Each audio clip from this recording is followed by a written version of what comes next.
Hello friends, मैं आपकी अध्यापिका लोपामुद्रा आप सभी को मेरे हिंदी ट्यूटोरियल चैनल पर बहुत बहुत स्वागत करती हूँ। आज हम लोग पढ़ने वाले हैं एक बढ़िया सा कहानी जिसका नाम है शेर और तीन बैल। चलिए बच्चों, कहानी को शुरू करते हैं। एक बार की बात है, तीन बैल आपस में बहुत अच्छे दोस्त थे। वे साथ मिलकर घास चरने जाते और बिना किसी राग द्वेष के हर चीज को अपने में बांटते थे। एक शेर काफी दिनों से उन तीनों के पीछे पड़ा था, लेकिन वह जानता था कि जब तक ये तीनों एकजुट हैं, तब तक उन तीनों का कुछ नहीं बिगाड़ सकता। शेर ने उन तीनों को एक दूसरे से अलग करने के लिए चाल चली। उसने बैलों के बारे में अफवाहें उड़ानी शुरू कर दी। अफवाहें सुन सुनकर उन तीनों के बीच गलतफहमियां शुरू हो गई।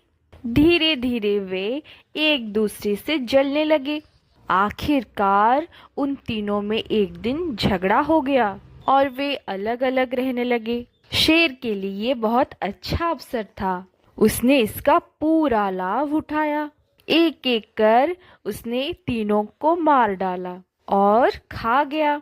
तो ये कहानी से हमें ये सीख मिलती है कि एकता ही सबसे बड़ी बल है, एकता ही ताकत है। हमें कितनी भी कठिनाई हो क्यों ना, लेकिन एक दूसरे के साथ मिलजुल करके रहना है।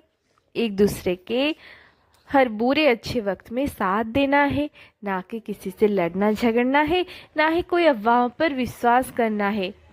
अगर उन तीनों बैलों को अपने पर भरोसा होता तो वो एक दूसरे को कभी भी गलतफहमियों से नहीं देखते, ना ही कि एक दूसरे को वो जलते, ना ही एक दूसरे के साथ लड़ते झगड़ते।